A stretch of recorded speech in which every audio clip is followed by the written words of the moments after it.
Muy buenas tardes, ¿qué tal están? Bienvenidos un día más a Jerez de Cerca. Hoy tenemos el honor de contar con una auténtica eminencia de la rama de las humanidades, de las artes. Viene con nosotros el catedrático de Filología Latina de la Universidad de Cádiz, José María Maestre, que también es el presidente nacional de la Sociedad de Estudios Latinos. Él nos va a contar, pues cómo defendió, fue el único que lo llamó el Senado de España para defender las humanidades en el Senado frente, a las nuevas tecnologías, a cómo se ha ido desarrollando. Él nos va a contar mejor qué es lo que se habló en el mes de abril, cómo se va a afrontar ese cambio, en qué momento estamos ahora y también cuál es ese paralelismo entre las humanidades clásicas, las humanidades digitales, y vamos a ver esas vías que también las estamos viviendo a continuación.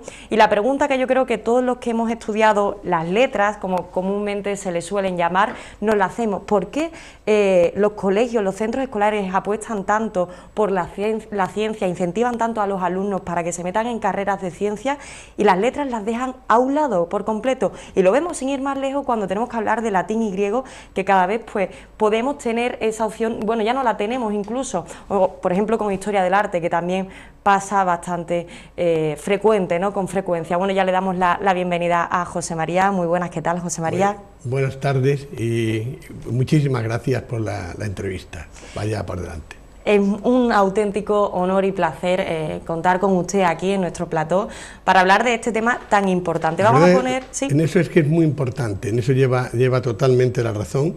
La sociedad está ahora mismo en un punto en el que se necesita hacer una reflexión, pero además una reflexión profunda y a gran altura. Me refiero a gran altura que sea el propio Estado, que sea, como acaba de pasar, el propio Senado de España el que ya tome la iniciativa de ver cómo se va a enfrentar, no España, sino la humanidad completa, a eso que se denomina ni más ni menos que la Revolución 4.0, es decir, a la cuarta revolución industrial. Esto va a traer unos cambios profundos y es de lo que tenemos que hablar. Exacto, es de lo que tenemos hoy que profundizar y hacérselo saber también a los espectadores. Bueno, es un auténtico honor que el Senado de España le haya llamado para defender las humanidades. Como decimos, ¿no?, en la ponencia de estudio, voy a leer textualmente el nombre de la misma, sobre la adopción de una regulación de las nuevas realidades tecnológicas disruptivas y sociales. En primer lugar, ¿por qué cree usted que lo llamaron? Y sobre todo también, ¿cómo le sentó, no? Bueno, la verdad, lo digo francamente, en un primer momento cuando me llamaron pensé que se estaban equivocando, porque mi hijo mayor es catedrático de robótica, de sistemas y automática en la Universidad de Sevilla.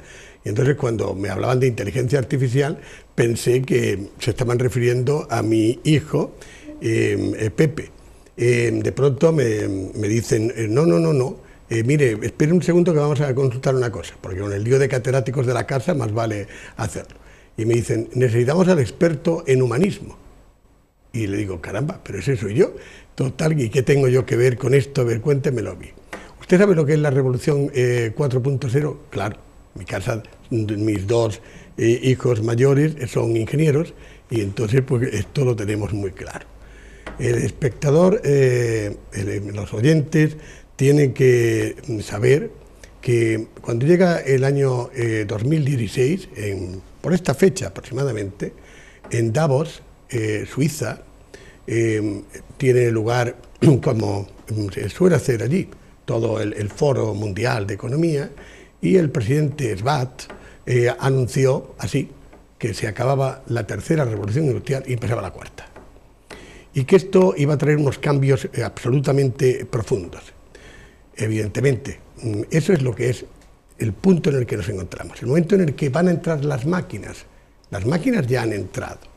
Eso es la primera reflexión que tenemos, y no es malo que entren las máquinas, ahora lo veremos también, ¿no? Pero lo cierto es que esto hay que pensarlo. ¿Y por qué llamarme a mí? Porque cuando entra esa revolución, la cuarta, ahí ya ellos apuestan por lo que se llama el humanismo digital, de una parte, y por lo que se llama el transhumanismo. En el momento en el que está el humanismo digital y el transhumanismo por medio, necesitaba un experto en humanismo. Yo me he dedicado mi vida y dirijo el grupo de investigación Elio Antonio de Nebrija en la Universidad de Cádiz a estudiar el humanismo. Y ahí es donde entro yo. ¿Qué es esto? Y efectivamente el problema es muy importante, porque si las máquinas entran, la pregunta que hay que hacerse es, ¿el ser humano puede quedar tal y como está ahora mismo? Es decir, nosotros vamos, ¿esto nos va a afectar? Claro que nos va a afectar, de mil maneras. Nos va a afectar desde el punto de vista socioeconómico. Ya tenemos despidos ahora mismo de un montón de personas en los bancos que están despidiendo porque entran las máquinas a sustituirlos. Pero el problema ya no solamente es ese, que es muy fuerte. El problema es que nos puede afectar ya a la propia esencia del ser humano, en el momento mismo en el que a través del transhumanismo se nos anuncia que se puede tocar al ser humano, mejorar la especie, y en ese momento pues ya somos otra cosa. Pero en el momento en el que entremos ahí tenemos que decir, bueno, pero entonces ¿seremos seres humanos o no? Y ahí es donde, para eso se me llamó, y entonces me dijeron, usted empiece, y ¿qué tiene usted que decir de esto? Eso ahí viene la clave. Naturalmente, lo primero que tenemos que hacer es, como hombres de letras, porque de la perspectiva de ciencias ellos van a prometer, dentro de 20 años ni siquiera, vamos, hay quien vaticina que habremos vencido a la muerte y que ya hasta seremos inmortales, Dios mío. Mientras que los de letras nos formulamos esto de una manera distinta. Lo primero es saber trazar paralelos muy importantes de lo que pasó y de lo que puede pasar. ¿A qué me refiero? Los expertos en humanismo sabemos cómo nace el humanismo en Italia, y nace de la forma más paradójica. Cuando llega 1346 hasta 1353 tenemos en Europa lo que se llama la peste negra. Pero eso, ¿cómo surge la peste negra? Pues surge porque de pronto estamos en Cafa, allí en el Mar Negro, una ciudad importante, y cogen los mongoles que lo están sitiando, y cogen personas infectadas, cadáveres infectados con la peste, en las catapultas, los lanzan contra la ciudad e infectan. Los marineros italianos salen en sus naves, llegan al puerto de Messina, en Italia, y infectan a toda Europa. Es la primera vez que se utiliza un arma biológica como esa para hacer lo que se hizo. Pero lo cierto es que, al igual que la pandemia actual, se entra desde Asia, se llega a Italia, y desde Italia nos la irradiamos. Tenemos una constante ahí. Durante 9 años la humanidad sufrió aquello, y de pronto, cuando ya miles de muertos, de hecho se perdió aproximadamente el 50% de la población de Europa, en ese momento lo previsible era que hubiera quedado todo destruido. Sin embargo, no pasó así. El ser humano en ese momento se levanta, postrado en el suelo, como estaba, y entra a decir, basta de echarle la culpa a los astros, basta, por otra parte, de echarle la culpa a los judíos, a los que colgaron en multitud de sitios pensando que eran los culpables, y basta de centrarnos solo en el estudio de ese Dios de la escolástica, en el que el teocentrismo nos ocupa todo. Lo que tenemos que hacer es focalizar al hombre y crear studia humanitatis, es decir, crear centros donde lo fundamental sea el estudio del humano. Esto es importantísimo, porque a partir de ahí cambia toda la escena anterior y se entra a estudiar desde la perspectiva del latín y del griego todo lo que la humanidad sabía de medicina y de multitud de cosas para poder mejorar la situación desde perspectivas muy distintas, sobre todo desde la perspectiva médica, y que la sociedad, hoy diríamos que se insufló la sociedad del conocimiento en aquel momento. Por tanto, de eso tenemos que aprender. Es decir, que ahora, en la que llevamos ya más de 3 millones de personas muertas en todo el planeta, afortunadamente la medicina ya es la que es, y finis coronavit virus, habrá un final que coronará el coronavirus. José María, entonces, ¿la humanidad después de esta pandemia florecerá de la misma forma que pasó cuando nació el humanismo? Claro, puede pasar y debe pasar así, pero ahora viene la disyuntiva, que es la que ahora estoy trazando. Porque en aquel momento se focalizó hacia el hombre, pero ahora queremos focalizarlo hacia las máquinas. Eso nos obliga a hacer una reflexión inmediata. Y la reflexión es que ese humanismo del que hablo va a llegar desde 1350 hasta ¿cuándo? Hasta principios del siglo XIX. Ahí ya va a empezar a desaparecer. Quedarán algunos rasgos, afortunadamente, de ese humanismo, pero entraron las revoluciones industriales. Entró la primera desde 1769 con las máquinas a vapor, vamos, todo lo que va a significar los trenes de vapor, máquinas a vapor. Va a entrar la segunda después con ese hombre, ese Prometeo, que va a coger la bombilla de Edison y va a levantarse para arriba y decir, Dios mío, tenemos aquí ni más ni menos que el nuevo fuego artificial, ¿no? Pero cuando llega la segunda revolución industrial, ya estamos a la segunda mitad del 19, hasta el momento en el que el hombre va a llegar a la Luna, en el 69, ya en 1969, en ese momento, ¿qué pasó? Evidentemente los adelantos son muchísimos, y un cuchillo sirve para pelar una manzana y es estupendo, pero también sirve para matar a una persona. Las tecnologías, lo que trajeron en la Primera y la Segunda Guerra Mundial, perdón, al principio del 20 fueron la Primera y la Segunda Guerra Mundial. Es decir, que tenemos que pensar que esos adelantos de la Primera y la Segunda Revolución fueron grandísimos, vamos, totalmente ventajosos para la humanidad, pero ¿qué hicimos? Pues que no supimos aprovecharlos y metimos ni más ni menos el que de pronto hay una nación que pierde la cabeza y coge, y si la supremacía de Alemania, pues entra pensando que puede matar a sus congéneres y además utilizando la propia tecnología, creando ni más ni menos que cámaras de gas para matar así, en serie, a sus semejantes y luego a quemarlos. Evidentemente, de ahí tenemos que aprender, porque si ahora entramos en las máquinas y lo que hacemos es tocar el cerebro humano o trasplantarnos nosotros en las máquinas, caben dos posibilidades, y solo dos posibilidades. O nosotros humanizamos las máquinas o las máquinas nos automatizan. Justamente vamos a dibujar ese escenario imaginario, que quizás no es tan imaginario, en el que una sociedad, a través de un chip, podemos aprender todos los idiomas del mundo, pero que solo sea accesible pues para las personas con un nivel adquisitivo más alto. José María, ¿qué es lo que ocurriría? Entonces, en ese momento entramos en lo que llamamos las brechas digitales. Las brechas digitales, es muy inteligente la pregunta que acabas de hacer, no solamente es que cojamos ahora mismo y que demos ordenadores a todo el mundo, sino que hay unas brechas muchísimo más importantes. ¿A qué me refiero? Pues me refiero a que se producirá en ese momento una discriminación social total. Voy a poner un ejemplo. Los profesores, cuando cogemos copiando a un señor con un pinganillo, automáticamente tenemos que decirle que no se puede, que lo echamos del examen. O cuando un deportista se le coge que está dopado, pues inmediatamente usted no puede, se tiene que salir de la carrera. Pero si ahora tocamos el señor que tiene dinero, puede meter de pronto a que su hijo aprenda, como acabas de decir, 15 idiomas en una noche, ese señor podrá presentarse en un examen en igualdad de condiciones que todos los demás, sí o no. Luego la sociedad tendrá un problema, aparte de que el humanismo digital traerá todas esas cosas de que nuestra privacidad puede saltar hecha pedazos y tal. Esos son problemas menores comparados con el humanismo digital, con el transhumanismo. En el momento en el que tocáramos esto, ya esto iría fatal, literalmente fatal, porque engendraríamos unos problemas de discriminación que serían terribles.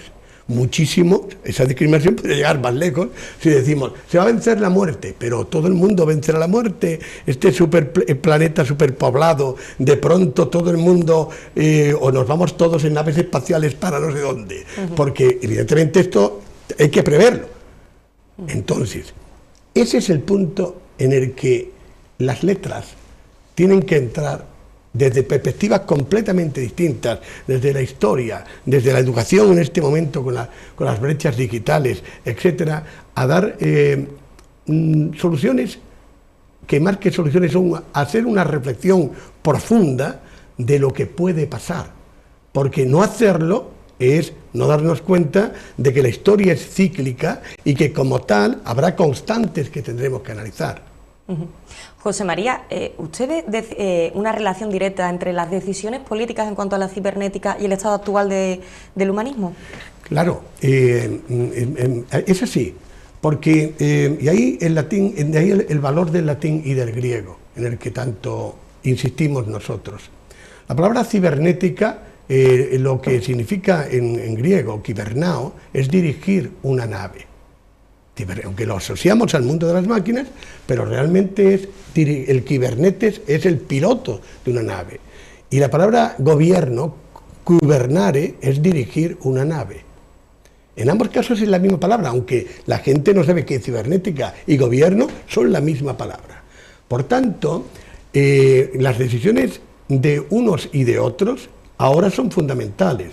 El Senado es muy consciente de esto, de que son ellos los que tienen que tomar las decisiones de crear una serie de códigos éticos que digan por dónde tenemos que entrar. Yo he hecho la propuesta en el Senado de que en España se ha creado, igual que en otros países, en nuestro caso, se ha creado la ENIA, la Estrategia Nacional de Inteligencia Artificial.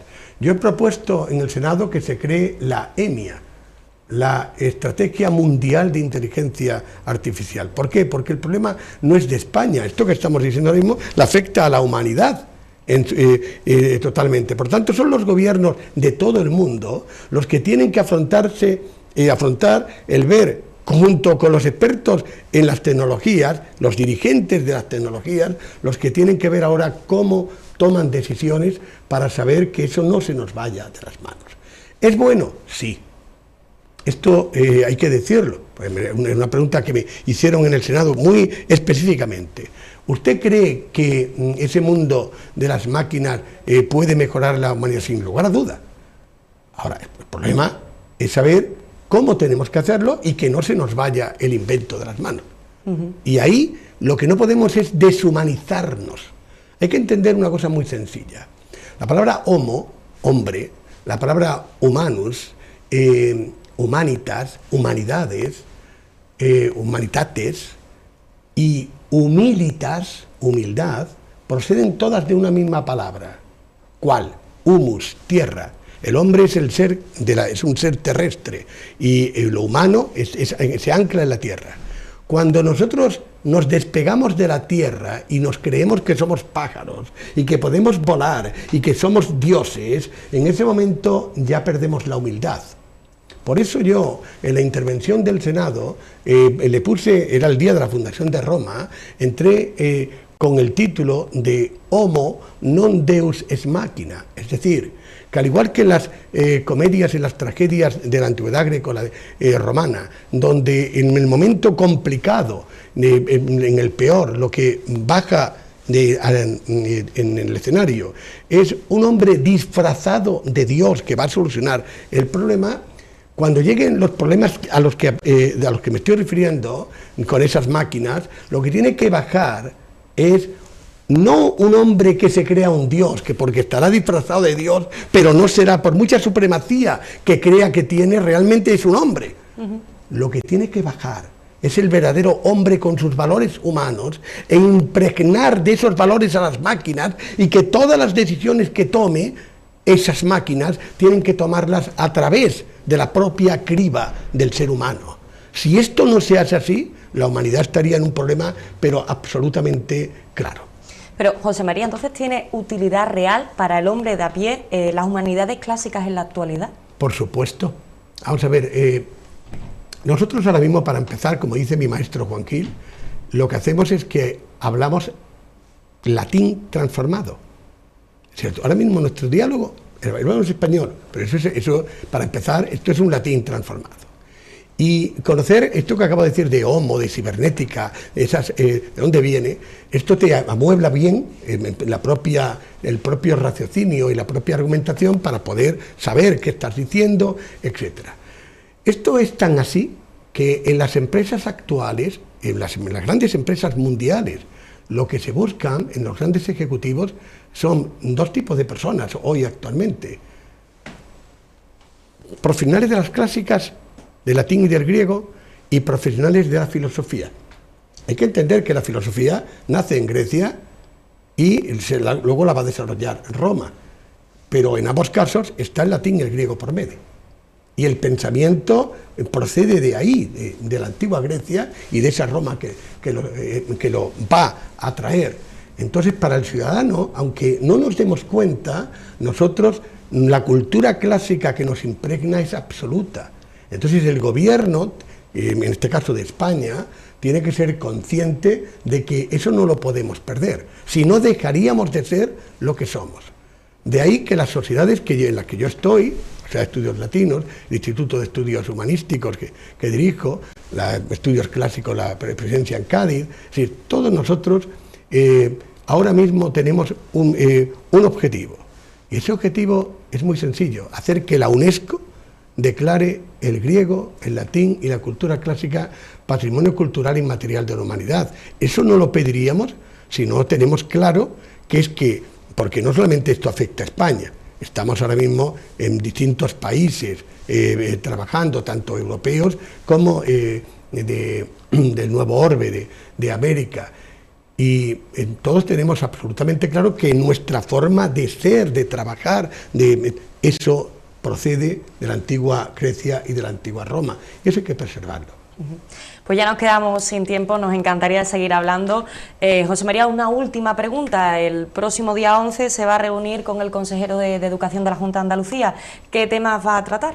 Pues justamente el tema de la LOE, fundamentalmente. Claro, la LOE va a entrar, como sabemos, en la ley de mejora de la LOE, pero el gobierno lo que va a hacer es trasladar a las propias comunidades el ver qué es lo que se va a hacer. Y obviamente estamos en Andalucía, es la región más romanizada de todas las de España, la bética, y a partir de ahí lo que le vamos a pedir es que tengamos un latín de cuarto, los latines pertinentes, y que el griego, que ahí es donde está lo fundamental, y me dirijo ahora a todo el mundo, el griego hay que defenderlo. Y defenderlo además con las propias herramientas jurídicas, porque tenemos una legislación que dice que si tenemos profesores, se pueden dar las clases incluso con menos de 15 estudiantes. Lo que no puede ser es que porque haya 6 no se da griego. No, mire usted, tenemos profesor, pues demos eso. Entonces, esto es lo que le vamos a pedir, que se preserve el latín, por supuesto, porque es la parte más importante, el griego, porque es que, como acabo de explicar, eso es fundamental, y la cultura clásica. En la cultura clásica nosotros somos muy innovadores, igual también que en la enseñanza de estas lenguas, porque preconizamos que se estudie latín y griego no como se estudiaba antes, sino como lenguas vivas, como enseñamos francés o inglés actualmente hoy, o alemán a una persona. Y de otra parte, en la cultura clásica nosotros ponemos el acento en que lo que hay que estudiar fundamentalmente es la terminología greco-latina, pero tanto los de letras como los de ciencias. Un señor que vaya a hacer medicina, cuando dice cefalea, tiene que relacionarlo con cefalea y cabeza. Es así. Entonces, o quórum en el caso de un señor de derecho. ¿Dónde viene esa palabra? Tenemos que explicárselo. Entonces, todo esto es lo que los alumnos, tanto de ciencias como de letras, tienen que saber para enfrentarse a sus carreras. Y eso lo puede dar la cultura clásica en esa terminología a la que me refiero, y es una cosa de una utilidad radical para poder utilizar las palabras con acierto y saber expresarse. Pues ojalá que esa petición salga adelante. José María, si nos quedamos sin tiempo, muchísimas gracias por haber venido hoy aquí con nosotros al programa de Jerez de Cerca. Gracias a vosotros, porque esto es impagable realmente, y ojalá todos los que nos escuchen y sobre todo las autoridades de la Junta de Andalucía sean conscientes del gran reto que tenemos ante nosotros en este momento. Esperemos que sí. Muchísimas gracias y nosotros nos despedimos ya hasta mañana.